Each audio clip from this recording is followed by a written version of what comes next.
আরিব্বাস, চম্বলে ফুলন দেবী বাংলার মাটিতে? আরে বিপদে পড়েছে দেখেও হেল্প না করে চলে যাচ্ছেন, এই আপনাদের ইন্ডিয়া?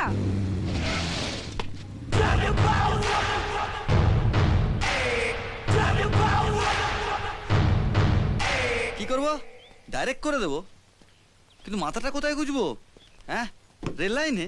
না না, আমার মাথার কথা বলছি না, তারের মাথাটা কোথায় গুজবো আমার? হ্যাঁ, যাক বাবা, অবশেষে একজনের দেখা পাওয়া গেল। ভাগ্যবানের বোঝা ভগবানে বয়। ম্যাডাম মনে হচ্ছে ধাক্কাই লাগাতে হবে। ধাক্কা? আমি? কাকে কি বলছেন দাদা? এই সূচের ঠেলায় সুতোও নড়বে না। বেশি ওস্তাদি না দেখিয়ে বলুন তো গাড়িটা ঠিক করতে পারবেন কিনা? শুতে হবে। হোয়াট? আরে গাড়ির নিচে শুতে হবে। হুম।